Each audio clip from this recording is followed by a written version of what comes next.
Good girl.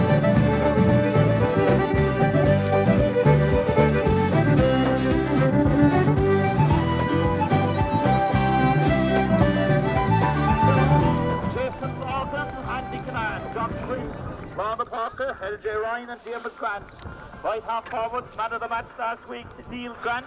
Centre forward, Seamus Armstrong. And left half, Robert Murphy. Full forward line, TJ Butler. Jack Ryan in the full forward. And left half is Michael Ryan. So big welcome to Whotechurch Dunbar Tipperary champions in this year's All-Ireland Junior B final here in Killeen. Come and look fast players. Big welcome back to Shaw.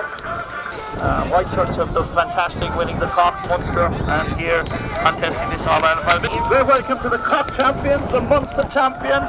They're on their way. They're led with their goalkeeper Philip O'Connell. Even the three full back is Brian O'Sullivan and even a Cahill, Kieran O'Gorman. Even a Coig, TJ Hegarty, centre back, Killian Ryan, held his captain. Even a Shock, Kevin Lenihan, Brian Porter, and a Hugh Wolf. Even an April and Buck. They were a dead Jack Kelleher, Sean Key, they were a Hendig, and they were a Doig, Peter Blake, top of the forward, even Zara Keane, Willie. Yeah, how are you keeping? They have a full line out on the Substance, Colin McCahey, William Casey, Tino, Christian Wave, 12 All-Ireland Junior B, and the Munster champions, that's the runners-up. So again, just no policy, no sitting on the wall, there's one youngster down there. So big welcome again to everybody here at the Canadian for the 12th All-Ireland Junior B team. Knocked out and ready to go. I'm great to see Clubhouse Limerick. So the Limerick fight back. So here it comes, the City of Limerick fight band.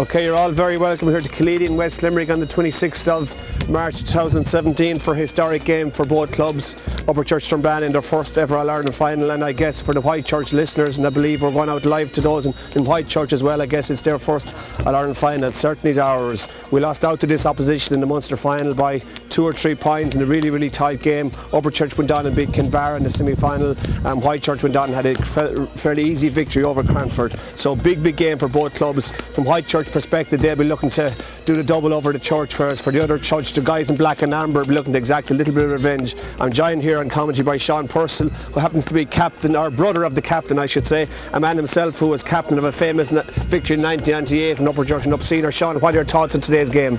It's going to be a very close game again like the last day. The weather conditions are much better today than they would have been for the Munster final, which did take from it as a spectacle, and also made the hurling very difficult to play. So it'll be a very different game. Both teams are in with a really strong chance. Lovely. The Upperchurch team will just go through it. It's as per the programme. It's in goals, David Carey, full black line of Ger Fogarty, Leonard Purcell, the aforementioned captain, Dean Carey, cornerback, who was cornerback in this year's Harty Cup team. Right half back we've Jason Jordan. Number 6 manning the central defence berth is Andy Kinnan, a man of a lot of serious senior experience. I think I heard him on the radio with Stephen Leeson on Friday saying he played senior for 14 years. I think he's adding on 1 or 2, but there you go. And the grandfather of the team, he won't thank me for saying that, is John Quinn, number 7. Again, a man with a lot of senior experience, who also doubles in his spare time as actually a selector on our senior hurling team. Midfield with LJ Ryan, again another very experienced campaigner, joined by Diarmuid Grant, who put in a sterling performance I thought in the semi-final. Niall Grant, the young shy retiring Niall Grant, number 10. He got man the match in the semi-final. Some thought maybe TJ Butler might have pipped him, but there you go. Seamus Armstrong, number 11, a surname renowned with Upperchurch Dunbar hurling down through the years. Robert Murphy, his first start in the semi-final, but didn't he do well? Top of the right with TJ Butler, outstanding in the semi-final, scored frees, long and short from all kinds of angles. Jack Ryan, as Sean mentioned, a guy with a lot of experience, and certainly if the ball goes in, it's not going to come out soft. We have Michael Ryan Dick, or Mikey Dick as he's known around the hills, top of the left. Will he start there? Well, who knows? And the Whitechurch team, we have in goals Philip O'Connell. I'm told this man played the last time Whitechurch won a county final. I think certainly he's playing a long time. Full back line Brian Humphreys, number 3 Brian O'Sullivan, left corner back Kieran O'Gorman, Number 5 and right half back TJ Hegarty. 6 is Killian Ryan. 7 Kevin Linehan. A midfield pairing of Hugh Wolfe, number 8, and Dylan Burke, number 9. Half forward line, number 10 Jack Kelleher. Sean Keane, number 11. Number 12 Peter Blake. And number 13, top of the right, Dara Keane. Number 14, Jonathan Scanlon. And number 15, Park Denheap. I thought myself, particularly the half forward line last day for Whitechurch, are very strong. Yeah, they were actually. It was an area where they did get on top, particularly in the second half. 2 wing forwards, very lively, picked up some lovely scores. So we'll definitely need to try and keep them a bit quieter. Yeah, if Upperchurch are going to win, I think we got to hold that half forward. Particularly thought number 11. I never met the chap, but number 11, the Whitechurch centre forward, was outstanding in the game, was in the melting pot in this semi-final. Okay, we've mentioned the team already, both teams actually. We haven't mentioned the Whitechurch subs. I'll just list through them. It's Con Mulcahy, William Casey, Keane O'Driscoll, Ray Burke, James O'Leary, Keith Timothy, Colin Keane, Conor Hegarty, Timothy Buckley, Jack Kelly, Conor McAuliffe, and last but by no means least, Michael Hyde. My Irish isn't great. I guess that's the manager of the Whitechurch team, Sean is Donald Hegarty. So, or not the subs, the selectors are Tim Mulcahy, Eamon Goff, Rory O'Donoghue, and James Hegarty. And on the Upperchurch Strabane side, we have 5 selectors. They're all giant managers, I suppose. Really, the first mentioned here is our club president Phil Lowry, Michael O'Dwyer, LT Ryan, Frankie Short, and of course Moore's finest Packy Purcell, and trainer's own Short, who's also one of our senior hurlers, has played senior hurler for Upperchurch for a long number of years. A big welcome against Kennedy for this All-Ireland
Okay, we're just nearly ready to go. We're in the parade. We got the under-9s and under-10s from Upperchurch Strabane and Whitechurch. Big day for these guys. I guess they didn't sleep much last night. They're going to play an exhibition game, and they have their hurleys and helmets, so I guess it's a hurling game they're going to play. Our match officials and referees, Mike Sexton from Limerick, a man with a lot of refereeing experience, one of Limerick's top referees, I'm told. Best of luck to Mike and his officials. His umpires Danny Deedy, Hugh Horgan, Mike McCarthy, Jim O'Connell, and his linesmen are Joe Mulcahy and Michael Brown. As we're nearly ready, I'd say, no doubt we'll see a round of Ian then before the match starts. Yeah, we're joined here on the line by Tomas Hayes, Phil Lowry. Certainly Phil will keep some of the stats. Martin Burke, our IT officer, and down the other end of the line it's mainly made up of our selectors, joined by our new PP father Tony Wright. Selling forward is on, yeah.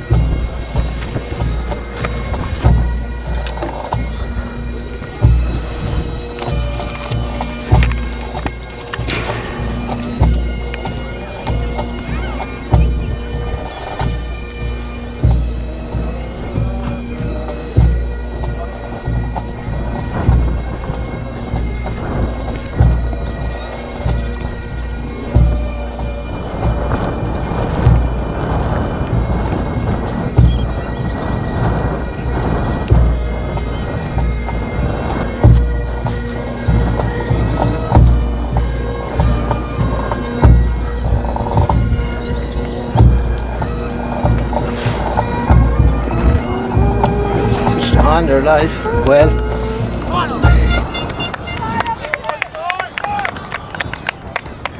What is each club's 4th visit here to Killeedy? It's been a long season, certainly for Upperchurch Strabane. We started off this time last year, I guess. In the mid-final we beat Gortnahoe, got over Portrone in the county final up in our neighbouring parish of Kilcommon.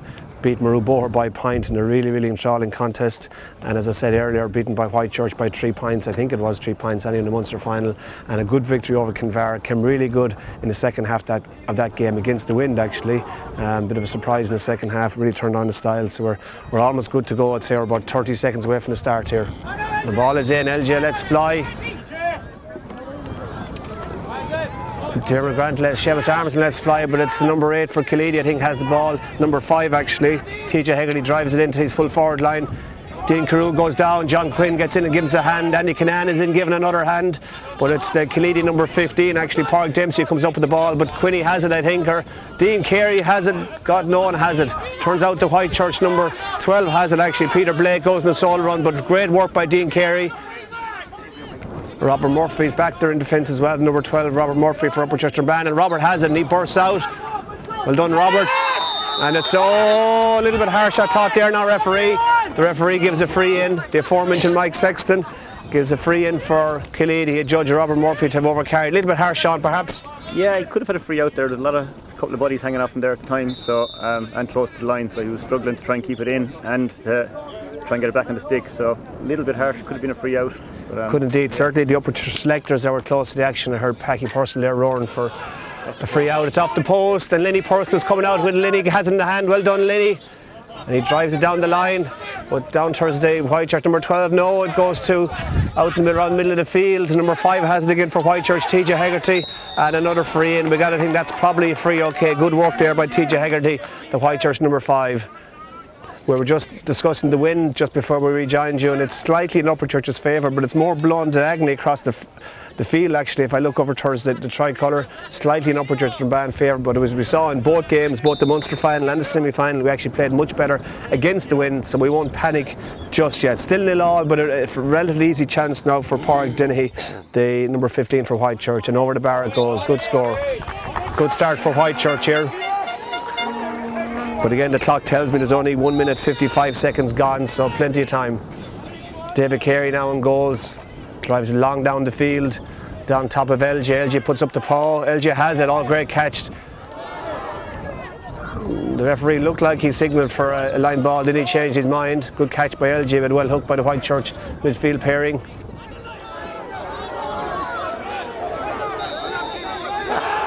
Okay, again, and the referee gives a free against LJ. Again, slightly harsh perhaps. We won't get in the referees back too early, mightn't help us, but a free for over carrying. Maybe about 80-90 yards and goals, Sean. Reasonable chance here with the wind, or against the wind even. Yeah, it's going to be a tough one. Number 9's coming out to take it there, Dylan Burke. So he's a long ways out. He's inside his own 65 there, is he? He is. He is indeed, but I guess he's going to have a go. It'll be a dangerous one, yeah. As Jason Jordan drops back as the extra man.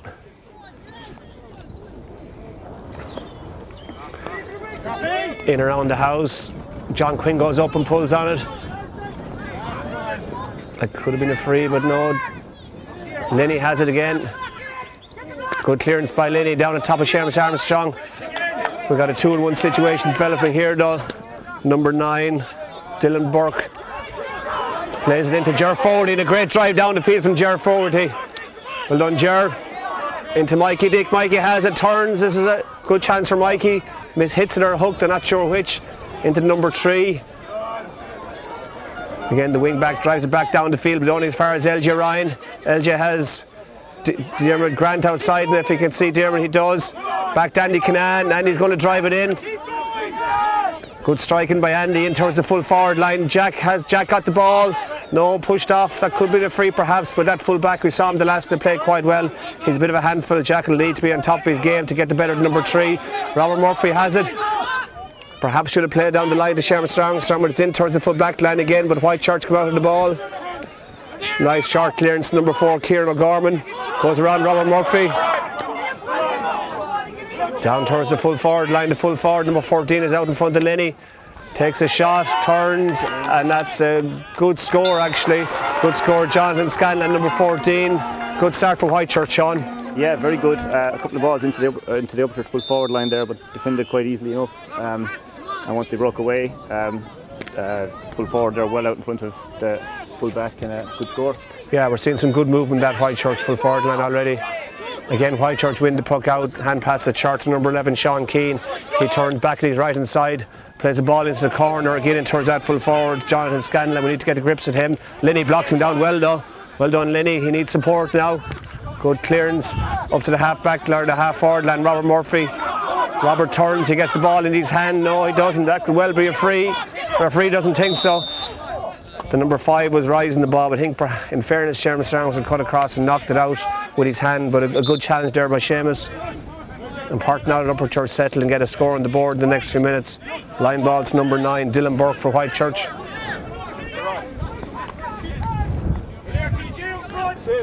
Andy Canan is sitting in that pocket there as the extra man, but it goes more cross field.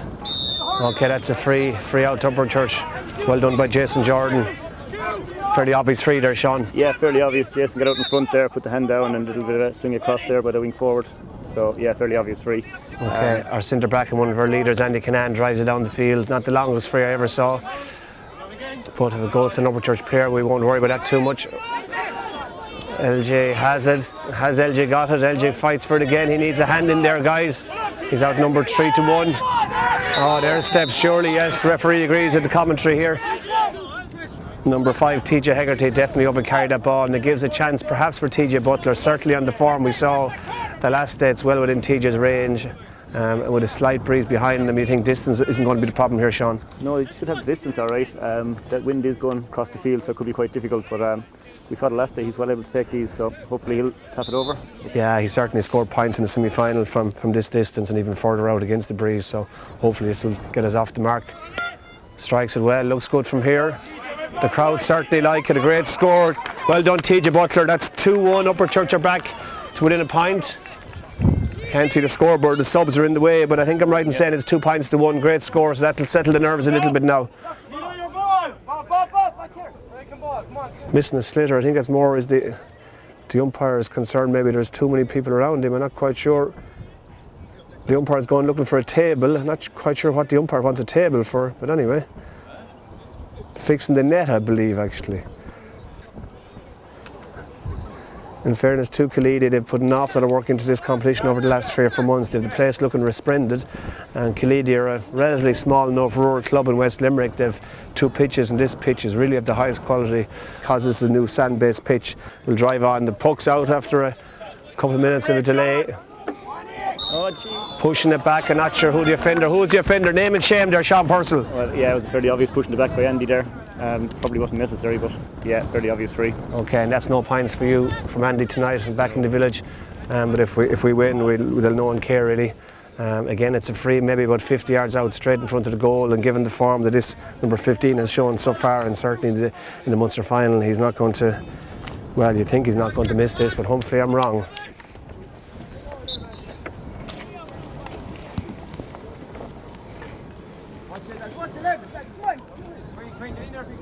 AFC strikes. Yeah, the crowd seem happy with it. The Killeedy crowd, at least. The Upperchurch and Brand crowd aren't so happy, but that puts Killeedy 3-1 in the lead. That's 2 frees for Pádraig Dennehy and 1 point from play from Jonathan Scanlon, the full forward, to 1 point for Upperchurch, a free from TJ Butler. Poked out again, out to Jason Jordan. Well caught, Jason. He needs someone on his shoulder. Andy Canan arrives. He hits it back across the field. Selectors didn't sound happy with that one, but LJ gets it before it goes to the line. LJ has it in his hand, I think. It's hard to see, and LJ wins a free. We got that in camera, Liam, we have. Good stuff. The selectors, I think, would have preferred if Andy hit that straight into the square, Sean. Yeah, he probably had a chance to go along with it and try and get it into the full forward line, cause a bit of trouble, but he spotted LJ free on the right, tipped it out along, but he struggled to control it then because it went so close to the line, but he did well to get it back in the hand and get the free. Good, and as we say, you know, from any distance, we're hoping TJ Butler today can be effective. Certainly this is closer than the last one, albeit at a slightly more difficult angle, but it looks like he strikes it well. It's close, oh, it's very close indeed, it's off the post. I think the Whitechurch goalkeeper has it actually, number 1, Philip O'Connell, a good clearance back out towards TJ and LJ. The 2 of them are there together, they're getting confused I think as to who's going to go for the ball. In the end LJ has it, but he's blocked down. Seamus Armstrong pulls in towards the square, but it's gone over the line for line ball for Whitechurch. I guess slight lack of communication even, Sean, there between LJ and TJ Butler. Yeah, the 2 of them just landed right between them and they're on their own, so someone needs to give a quick shout and to go and take it and take control. no doubt our selectors will point out the error of their ways at half-time, Sean. I'm sure they will. I'm sure they will indeed. Very constructive language. Using very constructive language, Noonan tells me. Line balls across the field. Mikey Dick goes in strong, but number 3, the number 3 for Khalidi comes out of it. Someone gets a free. I thought he indicated he was pulled to the ground, but he's actually pointing in the direction of the Whitechurch goal, which implies it's an Upperchurch free, maybe 45 metres out, straight in front of goal. So this should be an easy enough one for TJ Butler. He seems to be giving a lot of frees for overcarrying this, ref Sean. Yeah, I'm not sure what that one was for. It looked like it might have been for dragging in an opponent while he had the ball. So, but he has given 3 or 4 for overcarrying already. True. Okay, that's a good read actually, Sean. That's what he was signalling, I guess, that he went for the free. But I know we've a lot of Whitechurch people listening in as well, so we won't jump to any conclusions. But that brings it back to 3-2, I think, to Whitechurch. So both teams settle into the game now, and it's fairly even game so far. Whitechurch with the obvious upper hand of a point, but again, there's a ball being poked in. That keeper obviously didn't bring a collection of slitters with him. Maybe that's tactical, we don't know. But again, Philip O'Connell, a man of a lot of experience, I believe, who's going to poke this ball down the field. Looks like he's going to go down.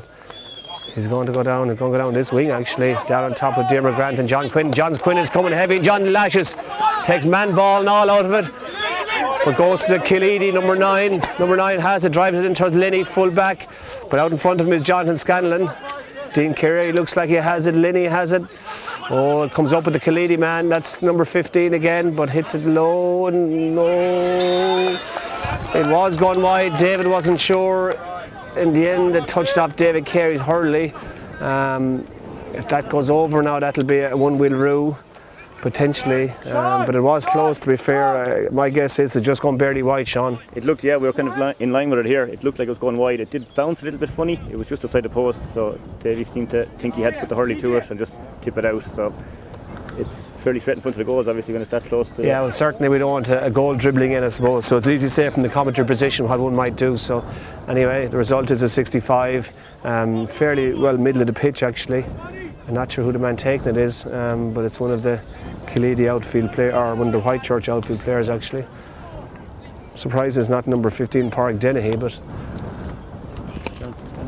Jonathan Scanlon, Sean tells me. Well, that's why he's taking it, because he sent it straight over the bar. That's 2 points for Jonathan Scanlon. I make it 1 from a free, well, 1 from play and 1 from a 65. So we're going back 4 points to Whitechurch. David drives it long again, down top of LJ. Niall Grant. Niall hasn't featured yet, but the game is still in its earlier stages. Whitechurch have it, number 7. Kevin Linna has it for Whitechurch.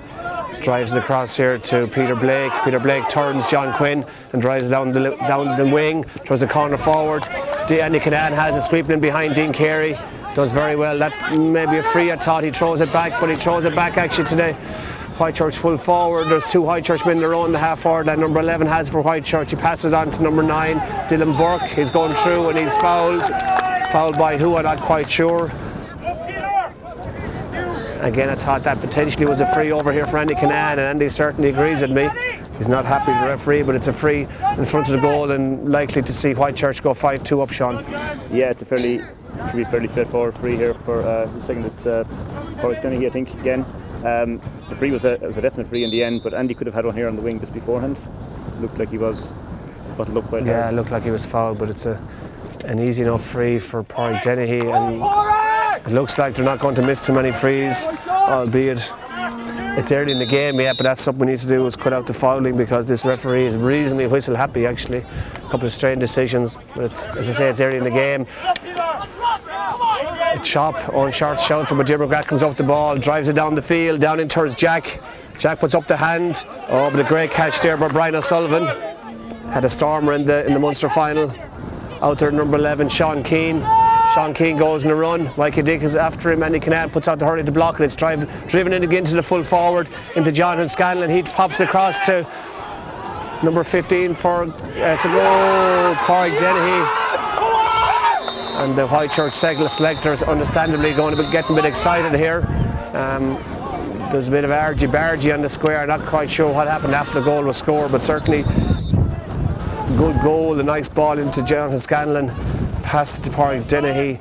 sidestepped one of the Upperchurch Brand defenders and he sort of flicked it into the net. He was conscious that he may get hooked, so he threw it up and shortened the grip and a good goal, and that certainly is a big boost to Whitechurch now, and that puts him 1-5 to 2 points ahead, so the 6-point gap, and we've 15 minutes and 50 seconds gone. Upperchurch Drumban have yet to really jump into action, and that's a bit of setback. But again, we've had setbacks before, nearly 40 minutes to play, so we won't panic just yet. Good goal for Whitechurch, Sean. Very, very well worked goal, yeah. Ball won in the middle of the field, played in front of full forward there. Jonathan Scanlon picked it up, popped the pass out to the on-running corner forward Porrick Dennehy. Like you say, sidestepped. I'm not sure which the cornerbacks it was, and simple flick to the net. So very, very well worked goal. The referee's having a chat with David Carey, the Upperchurch goalkeeper, and number 15 Porrick Dennehy actually as well. Not sure what happened there, so we won't pass comment.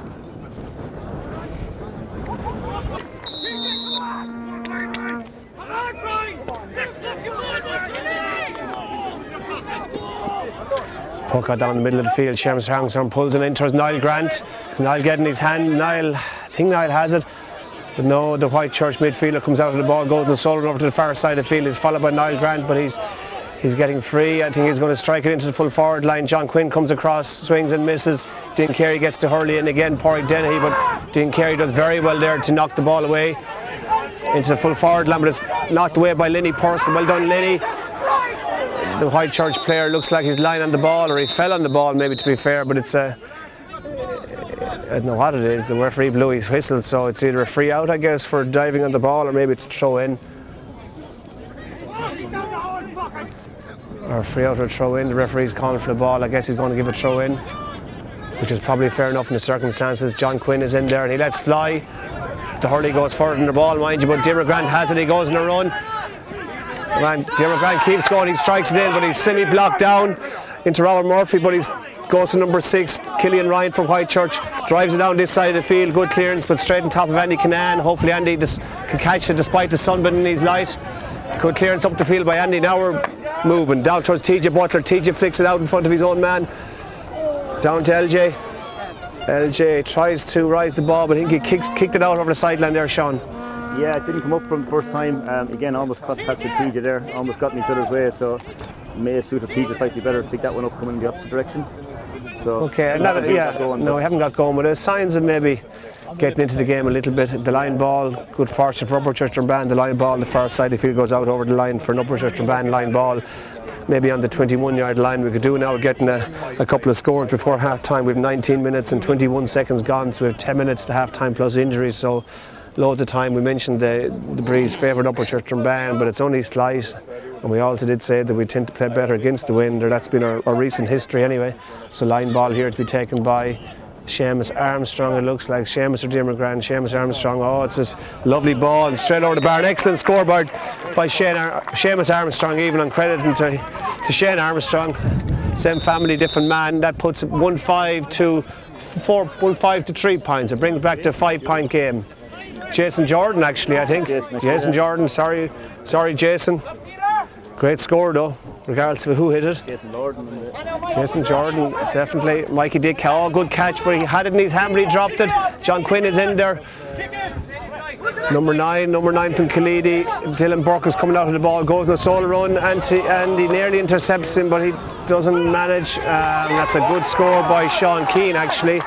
That's a ball I thought we had under control. We dropped it, and again, number 11 is looks like a really good hurler, I have to say. Whitechurch have a number of players who are certainly proving their worth here today.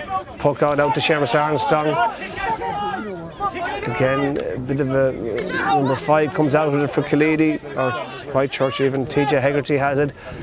Number 11 drives it back to number 9 to Dylan Burke, drives in around the house. Ger Fogarty comes out with the ball, has it in his hand. Well done, Ger Fogarty. Pass it back to Dean Carey. Dean drives it down the field over top of TJ Butler. Good long clearance by Dean Carey. Drops over TJ into Jack. Jack has it in his hand.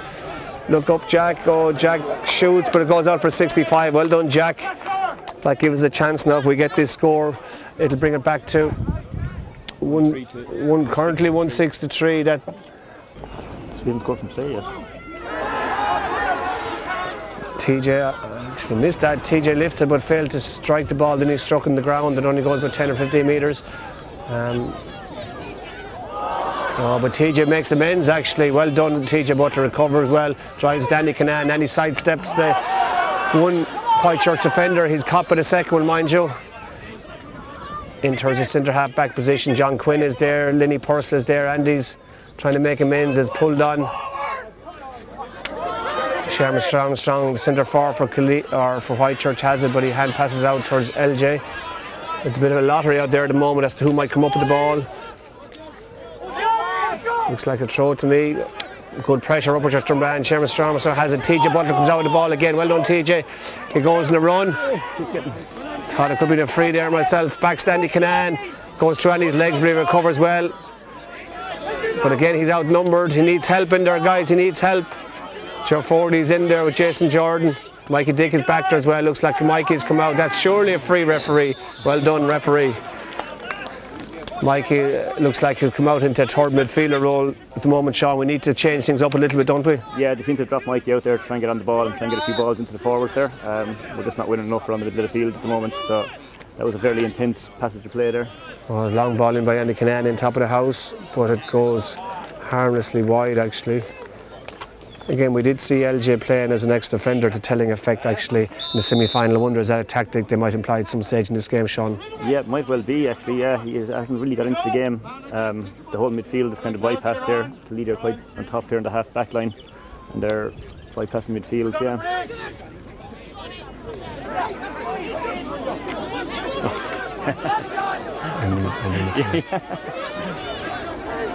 Niall Grant has it, drives it in, but again it goes wide actually. Philip O'Connell, the Whitechurch goalkeeper, has the ball in his hand. He's surveying the scene as Mike Dwyer runs across the pitch, obviously giving some instructions we need at the moment. Drives it long down the middle. Number 5, TJ Hegarty has it for Khalidi. He's challenged by Andy Canaan. He drives it out the wing, down towards his corner forward, Pádraig Dennehy. But Dean Carew has the ball. Dean goes down the wing, hand passes over to Dermot Grant, but goes over his head. TJ Butler has it nonetheless.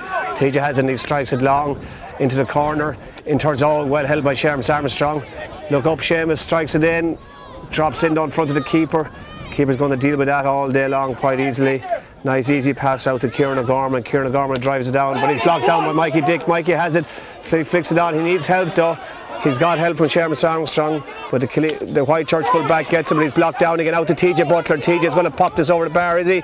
Oh, just slightly to the right of the post and wide. A good chance. Maybe snapped that there a little bit, but not a bad effort nonetheless. And God knows we could have done that score, Sean. Doesn't augur well, it doesn't reflect well on how we're performing so far. Again, a puck out down the middle of the field, down top of Andy Canaan. Jason Jordan is sweeping in behind, but Andy goes back and gets it in his hand, drives it down the far side of the field, down towards Seamus Armstrong. Seamus catches it really well, but unfortunately for Seamus, he carries it out over the line, but no fault, Seamus. He caught that ball really well. He just, at the time he caught it, he was that bit close to the line. Now, and Short again is coming back. He obviously had a bit of a trip across the field as well to try to restructure things a little bit. You're on now. Again, we're 163 points, we're 6 points behind, but again, this is well within our grasp, though I have to say. We've 5 minutes left in the first half with 30 minutes of hurling to come, even though it'll be slightly against the breeze. It's a very, very slight breeze.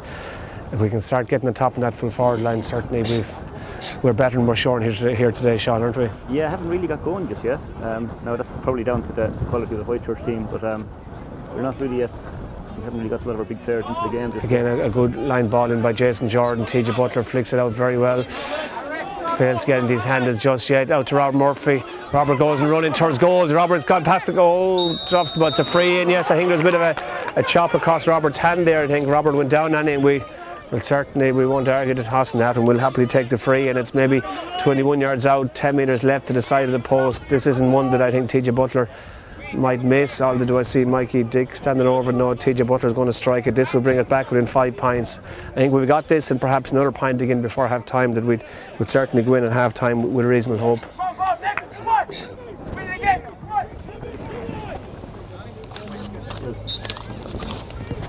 Yeah, it was good work by Bob there. TJ shoots for a goal, I think, and it went out for 65, so not quite sure the wisdom of that. We need to be getting some scores on the board here, Sean, don't we? He get a nice little nip in the sneak on the hand, I think, as well. So. Yeah, I wasn't sure that TJ deliberately go for a goal there. If he was, I guess the selectors might be too happy with that, but he's got a chance now to make amends, and this is certainly well within his range.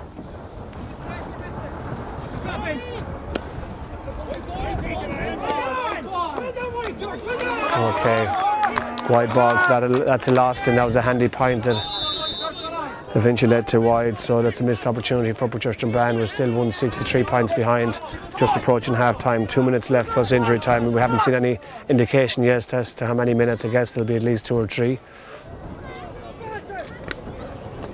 Down the middle field, down Jason Jordan pulls on it, LJ's in there as well, and Canaan has the ball in his hand, strikes it down the wing, good clearance by Andy Canaan down top of Seamus Armstrong, his marker. But it goes over both their heads, and the Khalidi number 2, I think, or the Whitechurch number 2, apologies, cleared it, but it's come across to LJ, come across to Niall Grant, who's running on goal. He's going to pop it over the bar for a score. Good score by Niall Grant. That's Niall's first shot, second shot on goal. He's had 1 wide and a point. Well done, Niall. That'll bring us back now to 1-6 to 4 points. With a minute and a half left plus injury time. Good score, Sean. Yeah, really important score there. Well worked throughout by LG, I think it was. Passed it out to Niall, who took a few steps, inside stepped his man, just tapped it over. First chance Niall really got, like he had that 1 wide, but it was going to be a half chance. Long puck out again, down top of Andy Canaan. And he struggles getting his hand, but I think he has it at the second time of asking, but no, number 11 comes in and steals it away. Sean Keane for Whitechurch strikes, but it's going to go out to the left and wide. Okay, let off there for Whotechurch Dunban. David Carey is shouting out instructions. He wants to hit this quickly, but I don't think we're ready for jet out the field.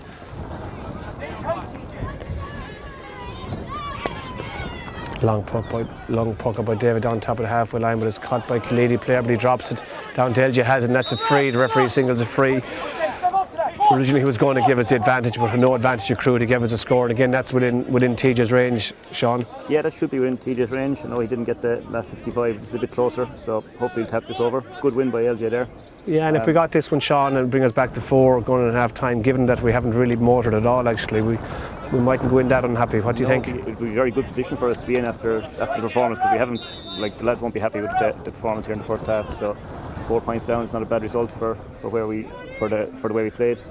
Hopefully that'll go over. TJ strikes it, but it's gone to the left and wide, 4 or 5 yards wide actually. So we're hoping for a point. That leaves us still 5 points adrift actually as we enter injury time. We did see the same, of course, in the semi-final. Our first half performance was poor. There was a few choice words at half time, I believe, by some of the selectors, LT Ryan in particular, I think. Gave a bit of a rousing speech, and that spurred him on to greater efforts in the second half. Jason Jordan catches the puck out well. Down third, Niall Grant finds himself all on his own over the sideline. Niall gets it into his hand.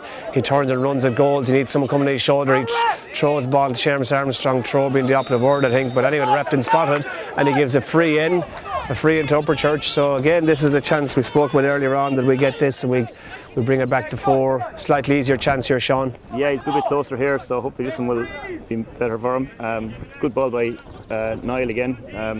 Getting into the game there in the last 5 minutes, which is good. So big player for us as well.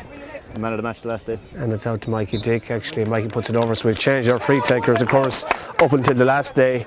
I think Mikey was a little bit ill the last day. Mikey was taking all our frees, but TJ Butler came in the last day and did really, really well. They haven't gone as well for him today, but certainly there's loads more he's going to give in this game yet. But a good score there from Mikey Dick. So we're just a minute gone in injury time. Long puck out, down again on top of Andy Ogg. Whitechurch puck out's gone out to the middle, done towards that number 11. Oh, a little bit of flick there from Andy, I think. Yeah, good catch there by Sean Keane. We saw the same in the Munster final. Caught a couple of good puck outs, particularly towards the latter into the game, and the game was there to be won. Sean Keane was really, really strong under the high ball and a good catch. I think a bit of a flick by Andy as he passed him there. And again, given the quality of their free taking so far, you got to believe this is going to be a point for Whitechurch, and if they got it, would put him back again 5 points ahead.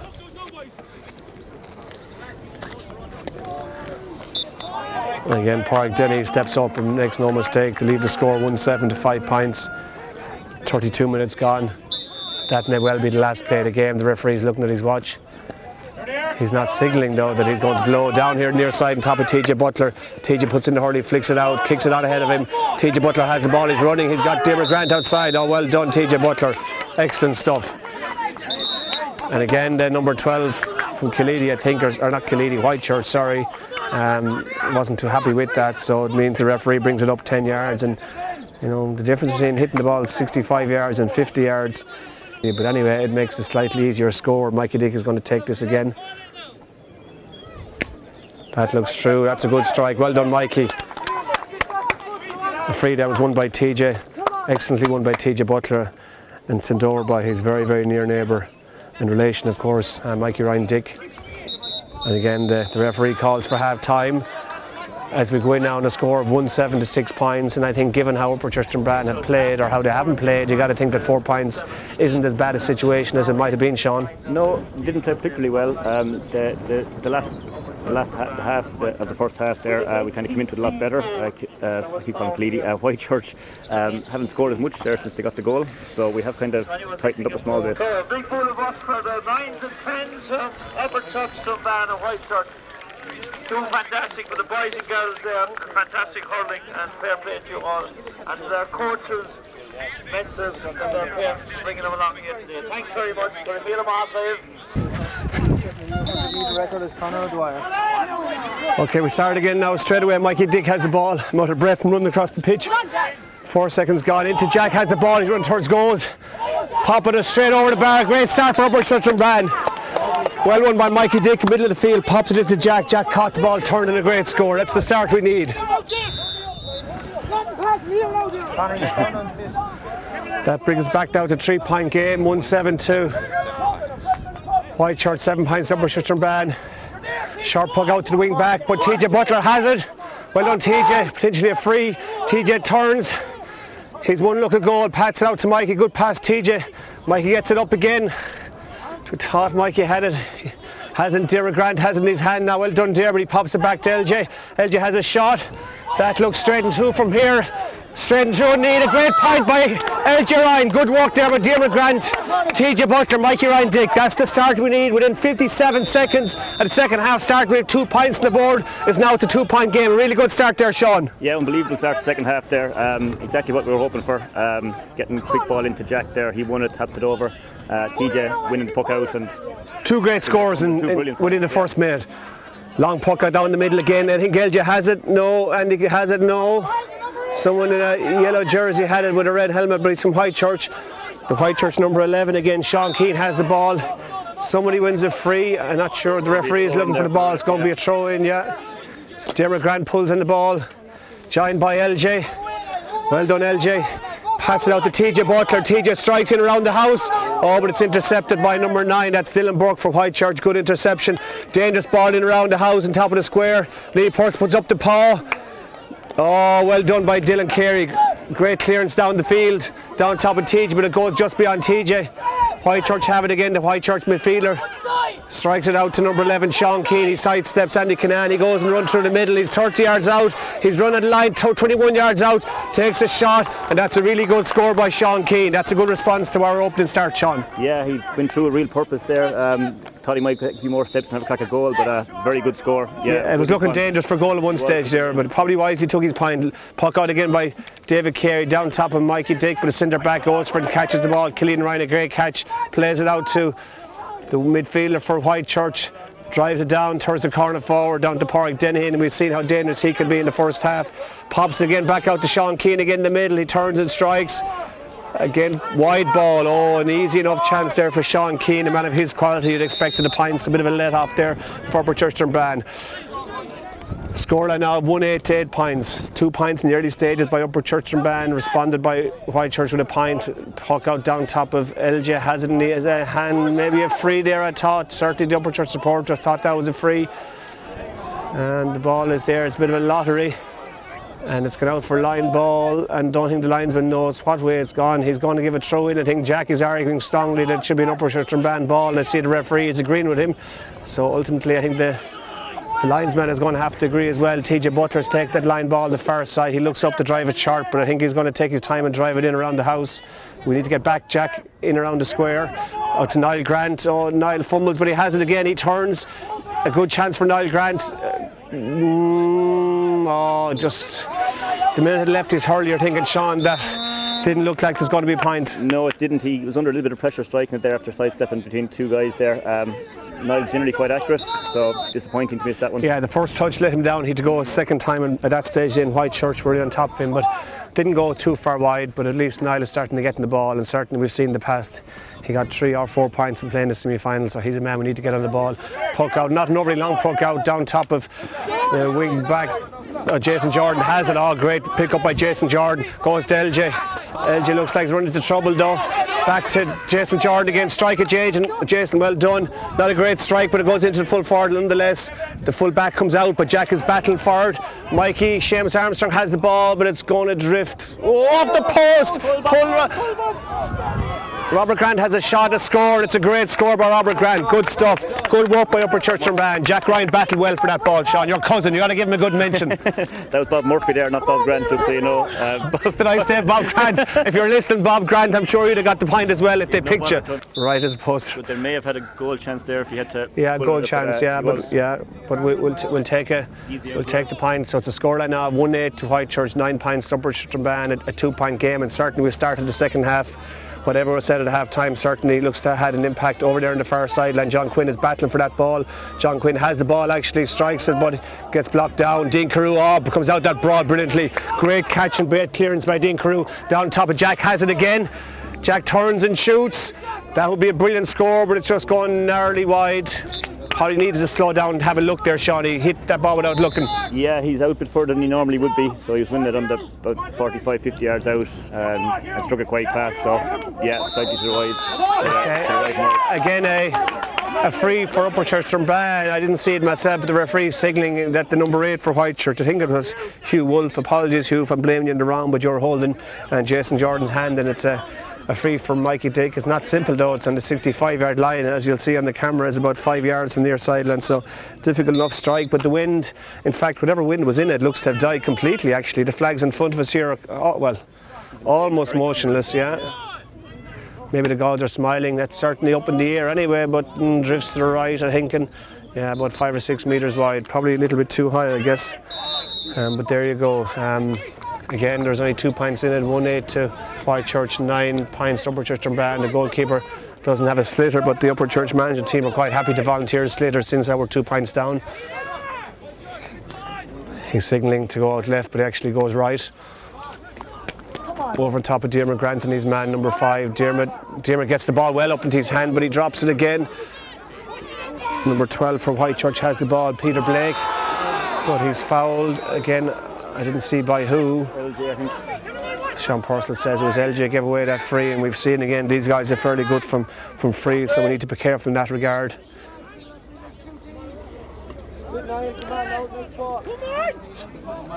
Of course we do have some strength in our subs as well actually. Toby Clancy come on the last, did a good effect. Ronan Gleeson has had a lot of good performances for Upperchurch. Normally a corner back, but this season actually he's played corner forward and the telling effect actually. Stephen Gleeson has come on, Tim Ryan, Pat Phelan, Eamon Fogarty, Colin Kennedy, Nathan, Paggy Burke, Conor Ryan, all have something to offer. And did I mention PJ Burke? I think I did.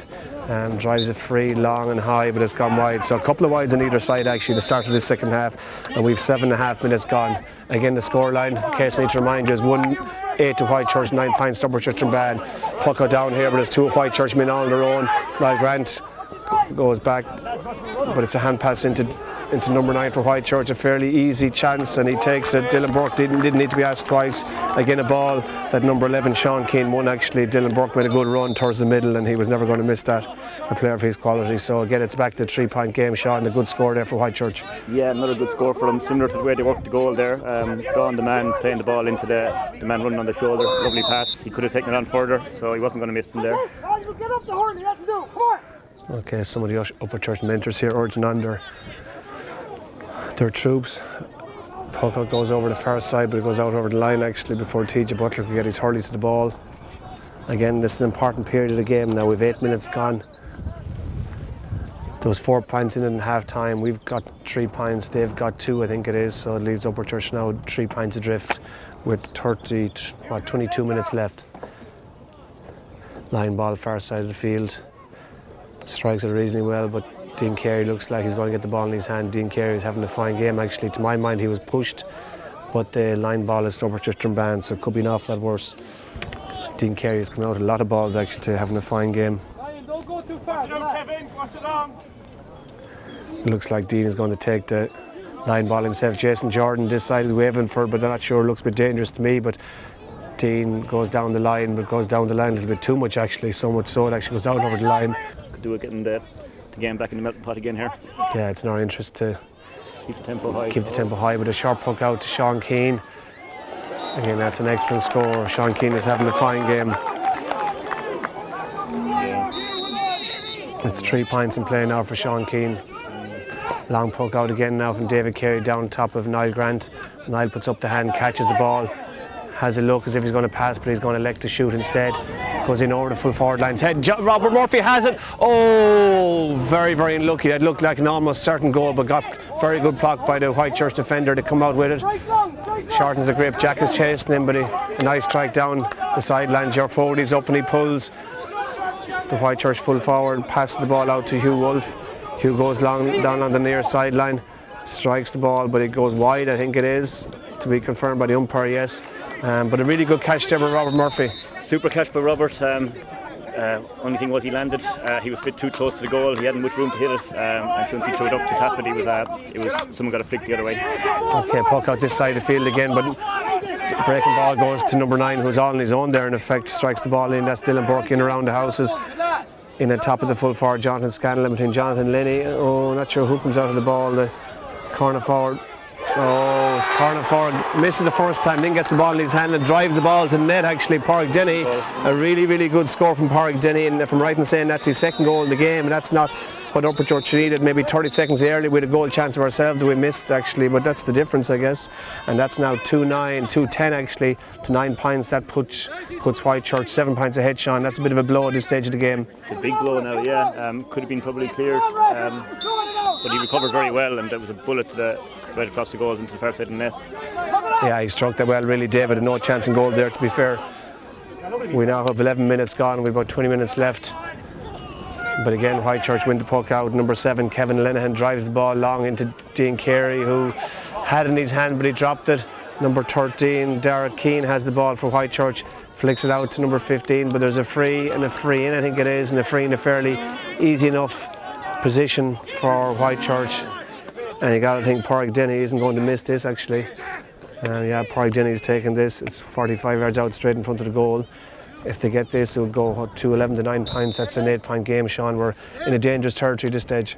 We are indeed, yeah. So we did get back into it quite well there for the last 10 minutes of the first half and the first 5 or 6 of the second half. But Whitechurch seem to have gotten back atop again here, and that goal is a big blow. Yeah, you got to think we probably need a goal of our own now at this stage to give us a bit of a lift. Whitechurch will bring in the sub actually, Jack Kelleher. I think he's after being introduced.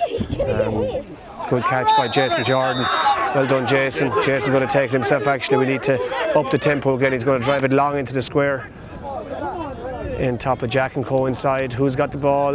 LJ. Andy has it. He's going through the head down. If he can kick it, that might be a penalty, but the ref isn't having any of it. Goes out for 65 actually. Midfield or maybe even up in the half forward line, but certainly we could do a little bit of bump there in our half forward line, Sean. Yeah, they've definitely moved Andy up the field. LJ dropped back into the half back line, so trying to give him an extra bit of drive up there.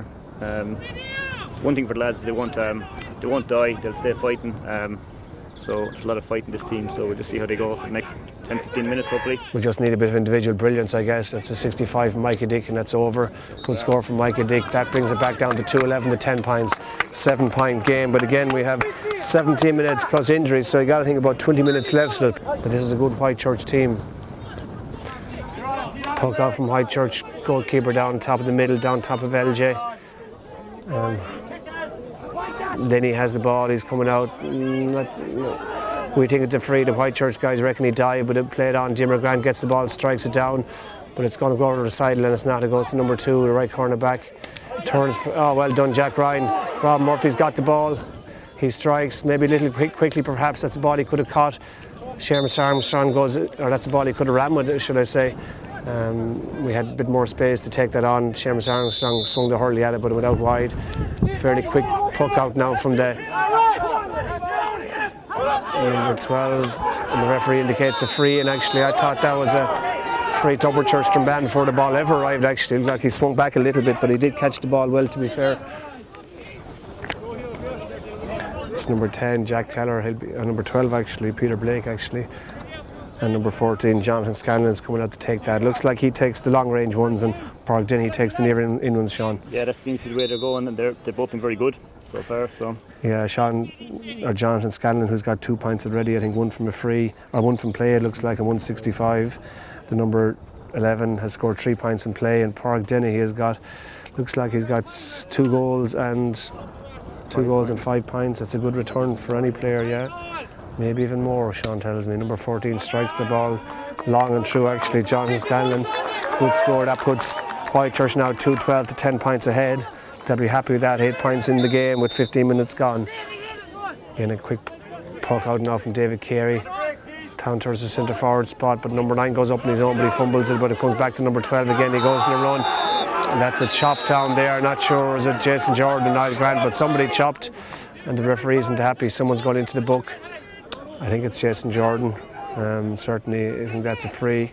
Well won though. We're struggling a little bit under our own puck outs, Sean. Yeah, we are. We haven't won a puck out here for quite a while actually. They're kind of on top in the middle of the field, winning the breaks and stuff, and it's a little bit of frustration there from Jason, I think.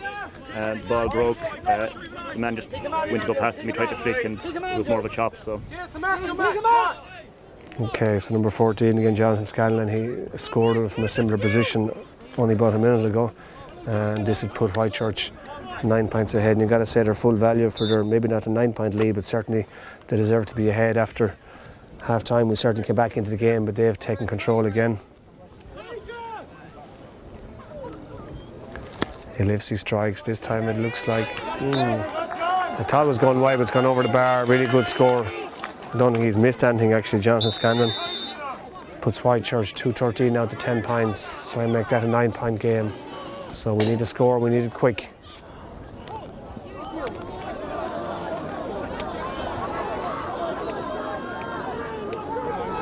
Sean Quinn has the ball over there. Mikey Dick is giving him a hand. TJ Butler has it now, and TJ comes out with it. That's a free, but the referee gives the advantage. A good strike in. A little bit long, perhaps, goes into the keeper's hand. Oh, that's a free. I think he threw that ball up and caught it, but the referee didn't spot it. Comes out for line ball, and it's Upperchurch Strabane. I'm not sure is it within the gift of the umpire to call a free, but to my mind, the keeper threw that up and caught it, but we'll get on with it. Robert Murphy's on the ball. He's going to take the line ball quickly, or he was going to take it quickly. He changed his mind. Good ball in around the house. Oh, eludes Jack a little bit, and it's gone out over the line, over the in line for puck out, and that'll suit Whitechurch just nicely now, Sean, to slow the game down. Yeah, absolutely. Philip O'Connell's over to pick up the ball. He's in no hurry here, so they're in a very strong position here with 9-point lead. So Upperchurch do need to be taking advantage of whatever chances we get down this end of the field. So again, a puck out from the Whitechurch keeper, Philip O'Connell, drives along down the far side of the field. Jimmer Grant pulls. Comes into Jack Keller, I think. Jack Keller lays it off to Sean Keane. Sean Keane throws it off to Dylan Burke. Dylan Burke passes it back out to the Whitechurch number 8, Hugh Wolfe, but it partially misses the ball, but goes that full forward again. Oh, Linney blocks him down. Well done, Linney. Goes to number 15, Park Denny. He's been outnumbered, he's been bottled up, and LJ comes out of the ball. LJ turns back and towards his own goal. He strikes, but he's hooked down. He needs help in there, guys, and that's a free out. I would have thought certainly it's a free to somebody. Is a little bit of a melee, and this is certainly isn't what we want to see. I'm not sure what happened there, but it looks like number 11 has gone down there fairly heavily.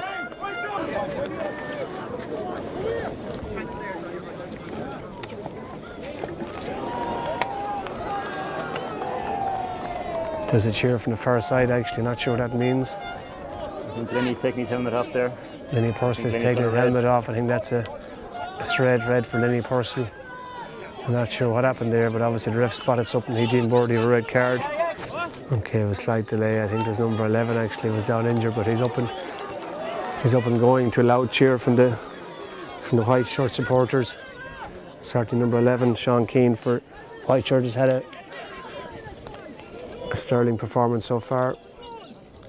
I think he's given the free in for Whitechurch, taken by Park Dennehy. He lifts, strikes, he's 25 yards out, and that's straight over the bar. Good score from Whitechurch. That puts him now 2-14 to 10 points. It's 4-4, or 6-4 I should say. That's a 10-point lead My calculations are correct. David Carey takes it long down this side of the field, down top of Toby Clancy, who comes in as sub as well. I'm not sure who Toby came in for actually. Come on. Come on, with the red helmet that came out, Jesus. Linesman, we think, is after making a mistake. So it's either way anyway, it's going to be Whitechurch. Line ball taken by Dylan Burke.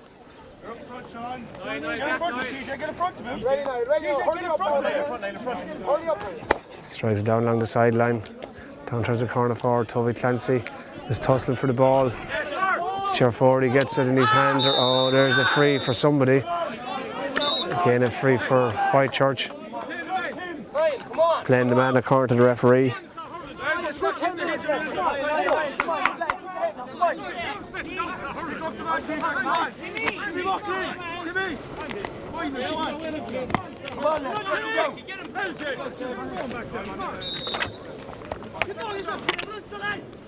With 21 minutes gone, it's about 10 minutes left. We're 10 points down. We're down a man as well, so this is going to be difficult. So we need to go up the field quickly and get a couple of scores. Number 14. Jonathan Scanlon again lines up to take a free. Strikes it slightly to the right and wide. Okay, puck out for David Carey. We need to do this quickly now. We need movement up in the forwards. He strikes it short down to LG. LG drives it down top of the centre forward position, but it's well caught by the Kalidi or the Whitechurch full back. Up to Jonathan Scanlon. He gets it at the second attempt. Turns back out. Hand passes the ball back out to Peter Blake. Peter Blake goes a bit of a run, gives it out to Derek Keane, I think it is. Derek Keane lifts the head and strikes, but again it's out to the right and wide. So it's still 2-14 to 10 points. 10-point game. Long puck by David Carey down the far side of the field. Out towards Jack and Andy. Andy has it and he's running out the defence. I think Andy's only one thing in his mind. He passes out to Robert Murphy, but it's well intercepted by Kalidi. And that's a shoulder. No great intent in that actually, but I think Niall Grant is going to go into the book all the same. I think he attempted a shoulder to shoulder, but he caught number 15 and number 5, even TJ Hegarty in the chest. Probably was a free, all right, Sean. Yeah, it probably was a free, I think. Yeah. So a little bit of frustration there. Pity because there wasn't a foul stroke in the game up until a minute ago. So we really need to get things moving here if there's going to be any kind of a grand stand finish. Yeah, of course. I think in the normal course events, Andy would have tapped that over the bar, but with 23 minutes gone, we need a couple of goals. Second to play we can get, and we need the ball to be in play as often as possible. So it's a free now from Whitechurch under 21-yard line. Struck by their number 8, Hugh Wolfe. But Jason Jordan catches the ball. He passes it across to Andy, but it's intercepted by number 24. Number 24 is Timothy Buckley. Goes back down the field though, but Whitechurch have it again. Kieran O'Gorman, he strikes it across the far side of the field over to Sean Keane. Sean Keane, nice short pass into Hugh Wolfe. Hugh Wolfe has a strike from distance by that's a good score. Excellent team score there from Whitechurch, and certainly they're playing a better hurling here in the latter part of the second half. Good score. Again, quick puck out down the far side of the field, down top of Niall Grant has the ball, I think. Niall turns and runs towards goal. Down on the sideline, he's been pursued by 2 Whitechurch players. Across field ball, TJ Butler, Mikey Dick. Mikey Dick gets there first. Good pick up. No. The Whitechurch full back, I think, is adjudged to foul Mikey. Slight flick of his hurley. Jason Gordon, he's been instructed thrown into the square by some of his fellow panel members here on the bench. And I guess with 5 minutes left, we certainly need goals from somewhere.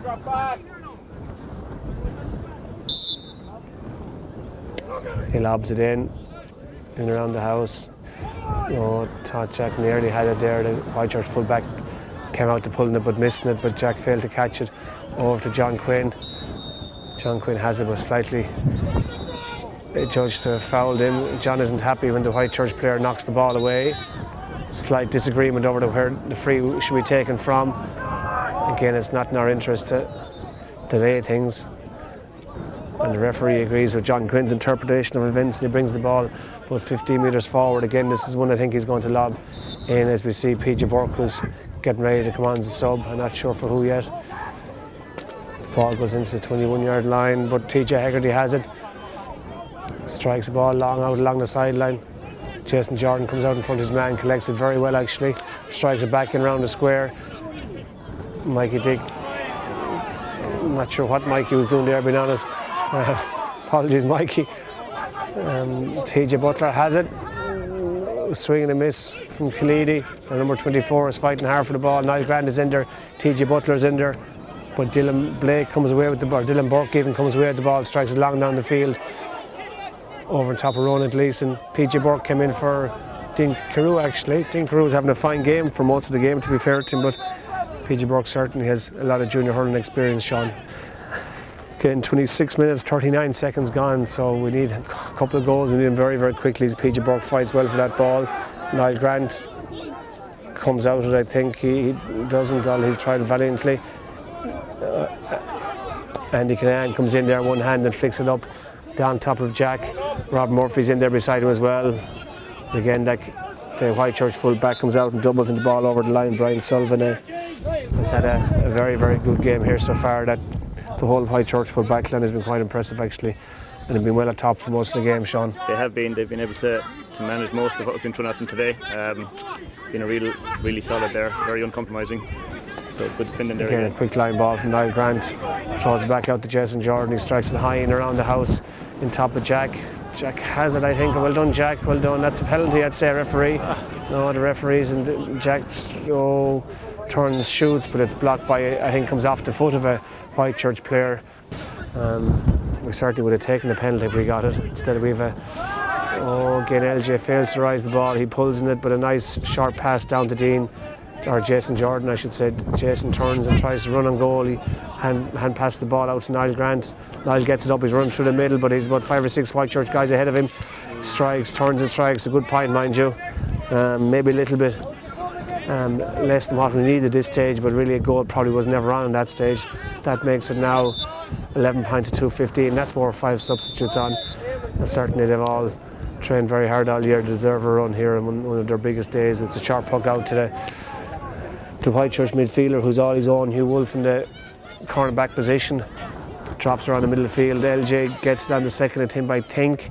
Falls back to Toby Clancy. Nice hand pass out to TJ Butler. TJ strikes the ball. Aiming forward, he goes up and tries to catch it, but the number 5 for Whitechurch comes out with the ball. Strikes it over to that man again, Sean Keane, who's been everywhere today. For one start, I think he misses the ball. And Upperchurch and Ban earn a free, I think it is. A free, well won by Jason Jordan, who's had a fine game here today. The Upperchurch sideline are looking a little bit quiet at this stage, Sean. I think it's probably gone from us, is it? Yeah, it's probably gone at this stage. To be fair, it's probably gone a little while, really. Again, like I said, the guys will stay battling, but yeah, what are we at? We're at 10, 11 points. 15 to 12 points, a 9-point gap in it now as we approach exactly in 30 minutes actually. And again, it's a short puck out to Dylan, or to Hugh Wolfe, I think it is. They use that extra man to telling effect out to number 5, TJ Hegarty. He strikes long, but it's going to go fairly harmlessly wide. David Carey anxious to take this puck out as quick as he can. Tries it short to LJ. Good puck out. LJ needs to hit it quicker. He's getting encouragement from the sideline to hit it quick and hit it early. Catched it 3 times. Could see that coming. Good thinking from David Carey, and LJ won that ball well, but probably had a chance to drive it down the field, and we just maybe thought about it a little bit much, Sean. Yeah, probably just had the extra think about it there, step back inside. It certainly won. It's not the winning or losing of the game at this stage. As we approach the 31st minute, well, what do we say, 9 points in it. So again, number 14 for Khalidi, Jonathan Scanlon, stands over this. It's about 65 metres out. He strikes it slightly to the left, I would have thought from here, yeah, wide. He hasn't missed too many, to be fair to him. Again, 31 minutes, 14 seconds gone, 9 points in the game. The game is starting to peter out a little bit, I suppose. As Eamon Fogarty pulls, PJ Burke tries to get the ball in his hand, but Andy Canaan has it, then PJ has it. Good hand pass out here to Jason Jordan, but well intercepted by Peter Blake. He goes in a run, and we certainly saw in the Munster final this man has got good pace. Strikes the ball across the goal. That's a great score. One of the scores of the game actually. Causes problems again. The whole half forward line has caused us problems here for the second day in a row, Sean. Yeah, absolutely, yeah. So Peter's had a fine game there at wing forward, as had Jack on the other side, and Sean Keane has 11 points in play, 3 points in play. So he's had a great game too. As TJ Butler goes in a fairly long run. He strikes the ball in on top of the goalkeeper. Well caught though by the goalkeeper, Philip O'Connell, showing all his years of experience. A big long strike down the field. As the final whistle goes, you can hear the roars, and certainly they're not the roars of Upperchurch and Bran, but the roars of Whitechurch. The supporters, some of the younger, fitter ones at least, are climbing the barrier on the far side of the pitch. There won't be anyone too concerned about pitch incursions here today. The Upperchurch and Bran players, well, first of all, they're shaking hands with their counterparts in Whitechurch. We can't say, but the better team won on the day, Sean. No, absolutely. We were probably outclassed today. They were the better team. Battled really hard, as normal as we'd expect, but no, the better team definitely came through in the end there.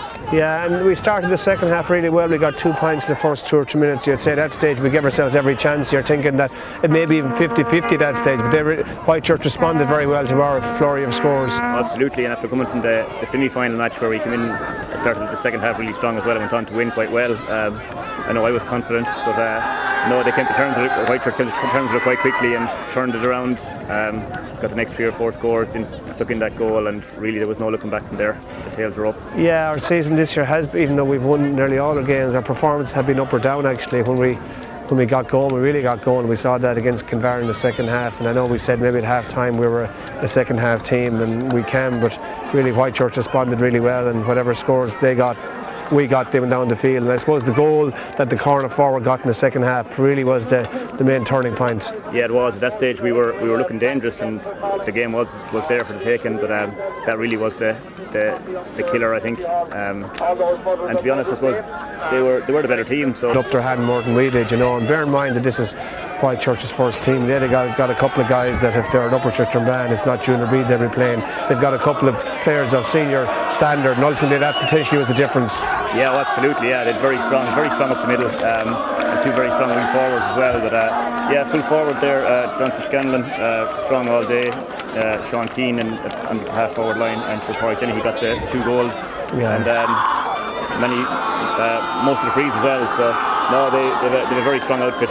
Quite a few of those players will be playing senior for Upperchurch. Yeah, as you can see, it means a lot to them. So certainly on behalf of Upperchurch and Bran, myself and Sean Purcell, I've been Conor O'Dwyer. A big congratulations to Whitechurch. Not one of our finer days, but again, to get to the Ireland final for a club of our size is a fabulous achievement, and we'll go home disappointed, but we may be jealous of Whitechurch tonight, but we certainly don't begrudge them their victory, and I hope they have a great night back in Cork, and best of luck to them in Junior A next year. Maybe we might get them up for a challenge match next year, Sean. Maybe so. Okay, signing out, thanks to Liam Noonan. We can't really turn the camera on him, but big thanks to Liam Noonan. I see Martin Burke is doing stats over here to my side, and well done to Whitechurch, and congrats to all Upperchurch and Bran. Over and out.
Well done.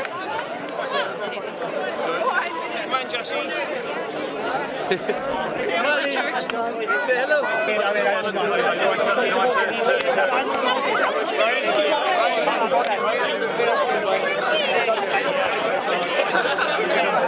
Today of my life.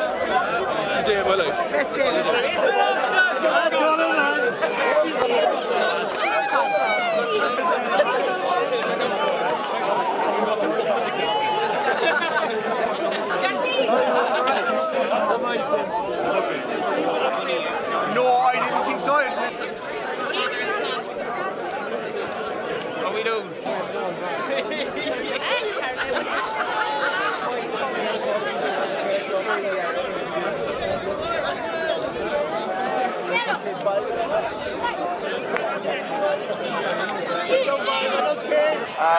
If you don't mind, so we'll have to get the Whitechurch team, we'll make their way up here.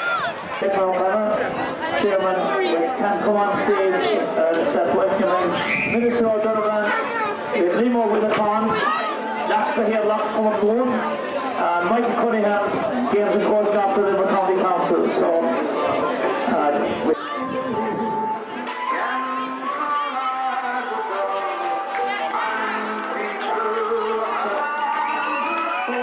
going on to the stage, the winning team on the stage, and we'll have the presentation. So we'll wait till all the team are up here.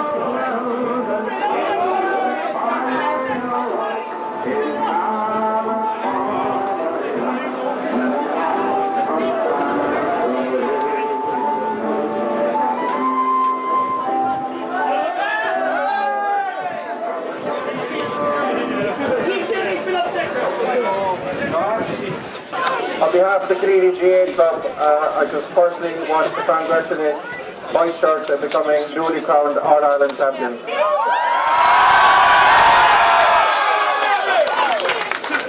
Commiseration to Upperchurch Jumban on a fine display. Look, there's always a loser, unfortunately, but you've been fantastic throughout the competition, and thank you for all the team and the supporters. I have a couple of thank yous to do. I want, as I said, I'm not keeping you long, but I want to thank Minister Patrick O'Donovan today for being here with us. Sean Stay Kelly, back a bit now. Stay back. MEP, former President of the GA, if you're back a bit. Liam Linehan, Vice Chairman of the Munster Council, Michael Burke, Chairman of the Tip County Board, Derry Murphy, Chairman of Shandoon, Jerry McNamara, Michael Cunningham and Frank Reedy from the Limerick County Board. Thank you so much for being here.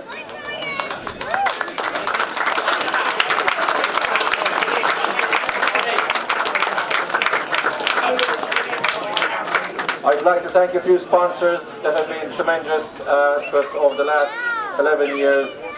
This year, no exception, Brian and Teresa Casey locally, AIB, Cal Aiden, Tom Leahy, who supported us this year, and to the Cannings who continue to support the competition. A lot of organisation. I'd like to thank the organising committee chaired by John Magner. He'll be a face known to a lot of you over the last 3 or 4 months, who he and his team have put an awful lot of effort in, from the field, the hospitality above, the girls, the ladies. Happy Mother's Day to all of them and to all of you, their mothers, who put in a lot of work behind the scenes to run the competition. So thank you all. And finally, just to thank the supporters from both sides today. You were fantastic. It was a fantastic scene to see so many of you turned out. And I know the players, that would mean a lot to them to have a bit of support on the sideline. So thank you all supporters for coming. I'd like to call on Sean Kelly to say a couple of things.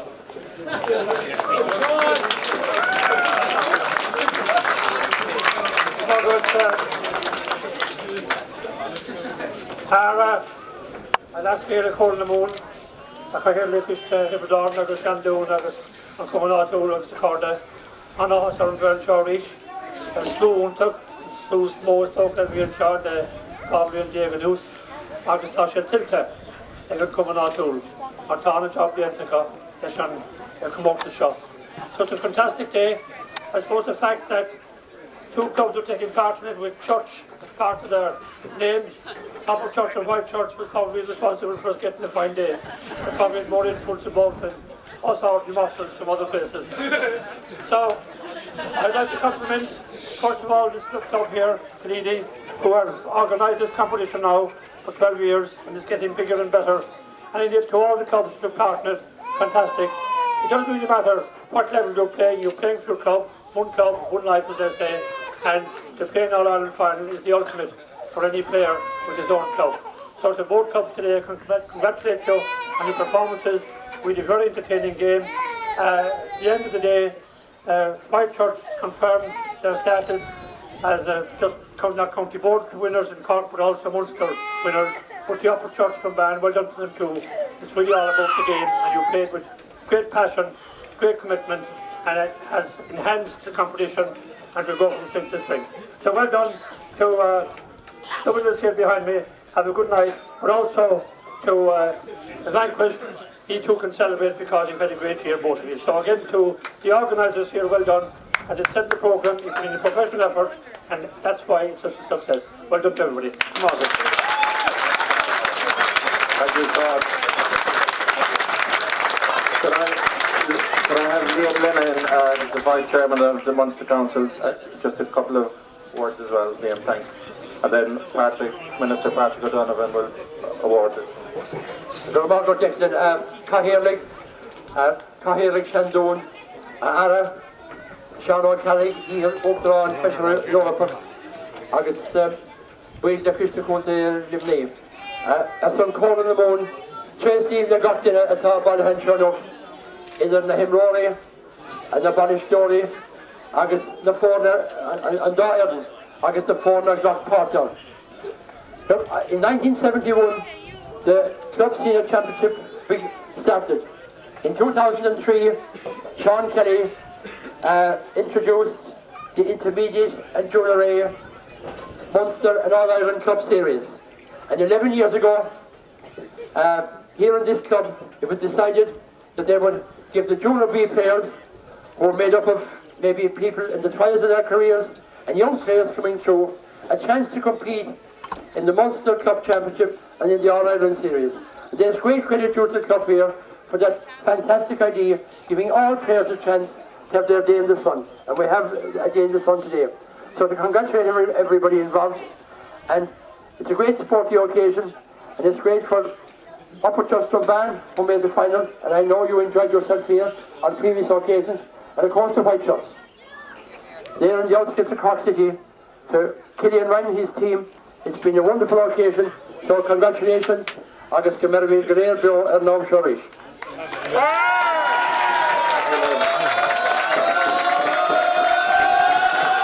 It's a great pleasure that I ask the Minister Patrick O'Donovan to come up and perhaps say a few words, but present the cup. I won't delay you, lads. I swear. Look, as a local here from West Limerick, I just want to thank everybody in Killeedy, the mentors, everybody from the Killeedy G and the wider community of Ashford and Rahena, who have yet again put forward this fantastic tournament. August done ní mórdum a dhéanamh ach Cordan Killeedy a bhrunna captain a Ferden an Champel Gal Killian Ryan.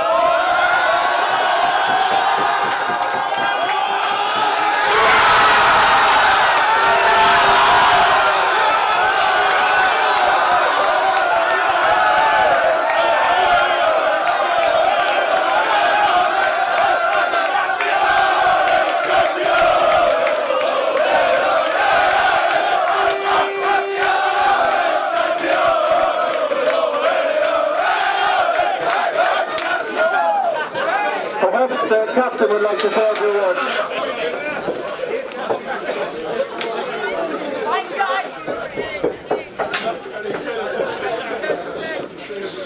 First of all, Upperchurch Strumban, we've had two unbelievable battles over the last month, and today was no different. It was unreal. The hurling was savage, and I wish you all the best in the Junior A competition Tipperary next year, or this year going forward. And three cheers for Upperchurch, please.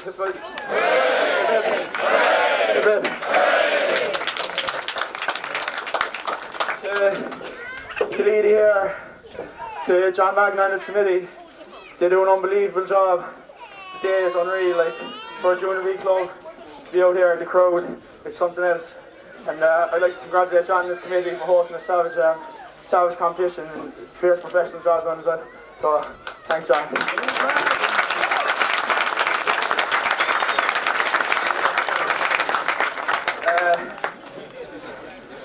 I'd like to thank our physios, Angela and Rose. They done unbelievable work there for young Park Denny. He's, and Jonathan Scanlon. Thanks very much, Angela and Rose. To the officials today, it was a tough job refereeing that game, but fair play to you, he done it fairly as he could anyway, and thanks very much.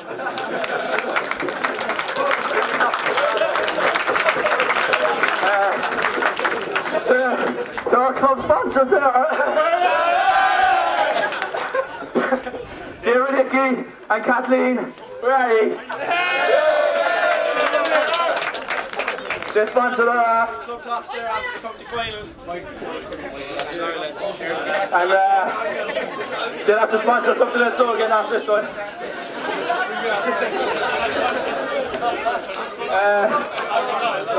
And George Osborne there for Osborne Oil as well. Thanks very much.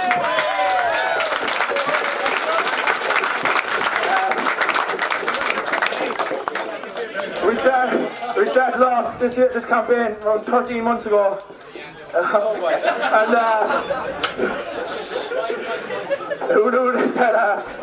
We'd be here in March the following year and playing an All-Ireland final.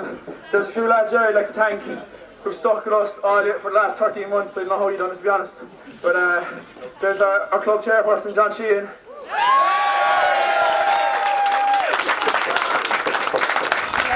Our water wider, John Ginnola.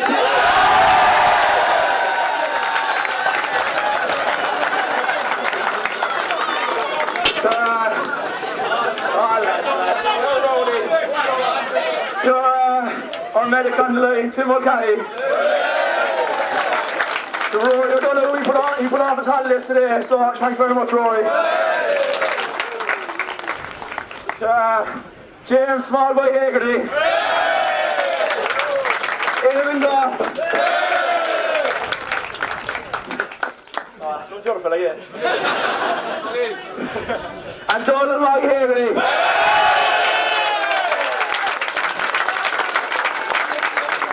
Lastly, call the mammies. My mum I forgot to buy a present, but I'm sure this will make up for it. So. We'll see you all back in the village in Suckies. We'll meet you all back in the community centre at 7:30. At 7:30. Thanks. So there's a cup of tea and sandwich up at the community hall. And if Brian Casey has anything to do with it, he won't be back by 7:30.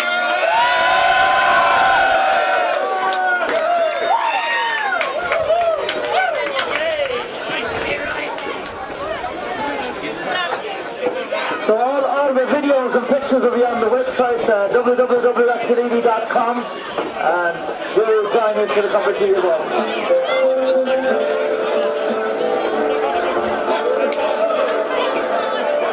There's a HTC phone here. Anybody wants the phone, come up to the stage. A HTC phone.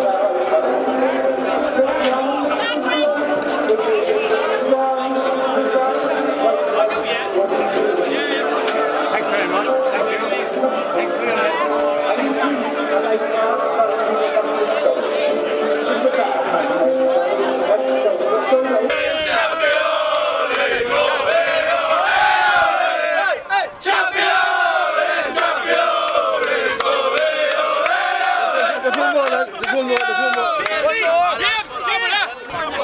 How many children is it?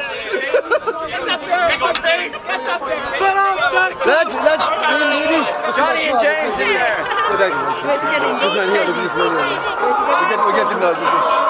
We come back small, but there we go.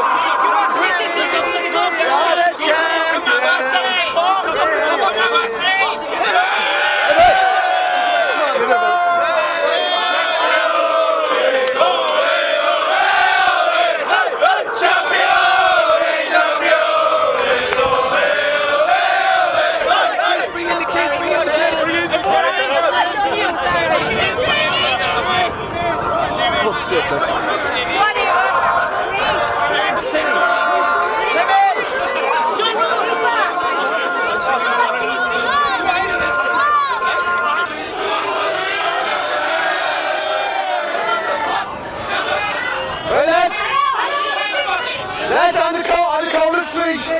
On the count of three, we bring cheer, okay? 1, 2, 3.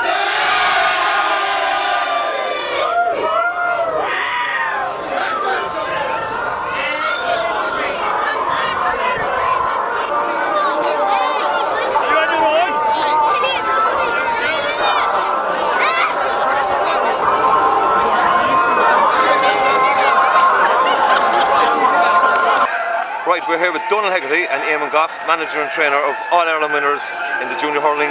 Well lads, initial thoughts? That sounds sweet. That sounds very sweet. That's my initial thought. Well, for all the lads training this year, this is brilliant for them. They're a great team, so it's easy to train them. It's easy to train a team if they're up for it and they're all up for it. I mean, All-Ireland is as much as they deserve. This team are going to win even more and more. And tough game, very close to half time, but then against the win in the first half, maybe a thought throughout the second half. Yeah, look, we expected a tough game from Whotechurch. We played them in the Munster final, they're a fine team, and we expected no less than they'd come back at us. So, you know, there was only a couple of points in there to start the second half. It could have been either way. They had a couple of bad wides. They were good wides from our point of view, but you know, from their point of view, they were bad wides. So if they went over the bar, it could have been a different game. But in fairness, like our guys have shown savage heart and commitment in the last 20 minutes of every game. And you know, when we went to quarter now, 20 minutes left in the game, I felt very confident. And I know it's been a long year for you, 13 months. Junior A next year, and I know you enjoy tonight, but what's your thoughts on next year? Well, it's going to be exactly the same, just hard work. Anything we've done this year, and there's been a lot of hard games that were just as good as playing Junior A or even intermediate. But with the lads, the way they train and work hard, there's no problem with Junior A. We should be thereabouts as well. Yeah, I'd have known from the any Junior A team, to be honest with you. Look, the commitment that these guys have shown the last 13 months. We trained on Stevenson's Day, that shows commitment. Like, fellas have neglected wives and girlfriends and all that throughout the year. Just to come up here.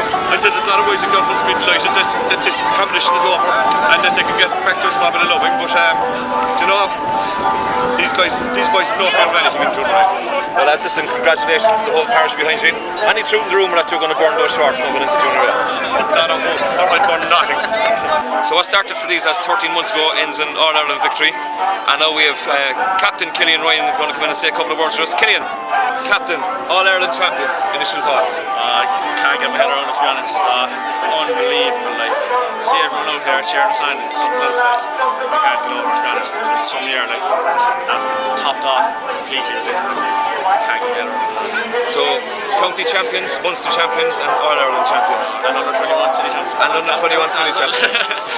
Captain that as well. Oh man, it's unbelievable. It's a savage honour for me, like, to captain these boys, like, the team. The commitment that the boys give is something else, like, it's second to none. From Molly, from James, from Eamon and Rory and all them, like, it's the commitment they're up there week in, week out, 2 or 3 nights a week, like, training through Christmas, and this is what it's all worth, like, training in the muck, like, in the wet weather. This is what it's all about, like, this is what we do it for, like. Well, you've done yourself, your family, your club, your parish and your county proud. Congratulations. Cheers. Thanks so much. So we're here with Club President Donald O'Leary. Donald, one of the finest days in the club's history. What are your thoughts on that? This has got to be one of the greatest days ever in Whitechurch. You know, we've been at it now since 1960, you know, and today we've achieved the ultimate. My God, what a lot of clubs around the country, you know, would give for an occasion like this. Whitechurch have done it, and have done it Whitechurch proud. The team were absolutely excellent. They composed themselves well, you know, they huddled beautifully. You know, when things got rough, they held their head, you know, and they won it. And they do, you know, and certainly great congratulations to them. I was speaking to the former president Sean Kelly there a while ago, you know, and he had nothing but admiration for Whitechurch, a small little village, you know, to produce an All-Ireland final, an All-Ireland win. And I hope that there will be many more to come, you know, in the future. Definitely, you know, seeing the young children out there even playing hurling there today out on this pitch. It was great to see them after all those years. It was great. It was a very special day for our club here today. You know, All-Ireland champions. Couldn't Killeedy. We started this competition back nearly 17, 18 months ago against Rapeaton. And you know, Drumtariff was a great game. We drew against Killywullen in the county final in Park Ring, and we won convincingly in the replay in the final. I think that was a big learning curve to us. And then we got a couple of boys into the Munster final and met Upperchurch in the Munster final in a very physical game. We're lucky to win that day. We beat the Wexford champions convincingly in the semi-final, and today it was great work done. Great work done by management, by the backroom team, by the players, and the commitment is unbelievable. But I suppose the biggest joy today was, you know, seeing the young fellas out there today, the under 9s and 10s, as the guard of honour for the kids out there, because you know the kids are the future of this club, and I'd like to think of all the people up above as well today. It was a great day for all of them as well, so they're looking down on us today, and Mother's Day is a special day and it'll never be the same again. So Whotechurch for the future, and we'll enjoy it tonight, and long live Whotechurch above. Thanks very much.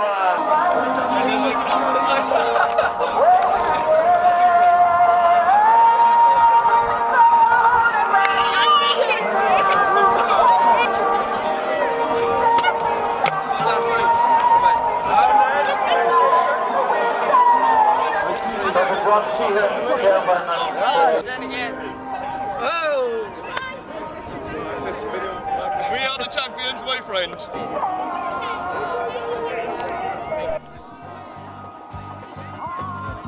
You know, there's so much hate with us. You know, you see with their time.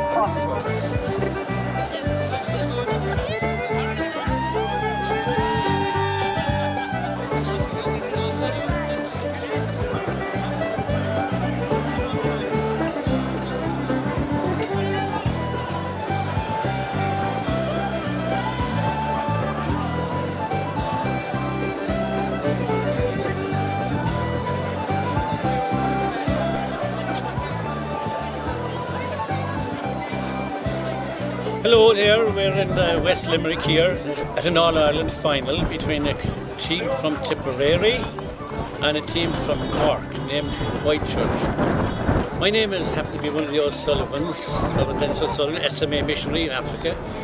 And I had 3 nephews playing on this team today. I think they were the backbone of the team. The Keens are their names. Go away, Joe. And it was a very well contested game. It was a beautiful day for it.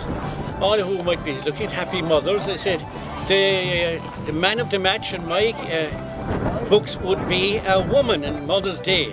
Be the mother of the 3 Keens, because since that height she's been taking matches up and down and crossing Heather.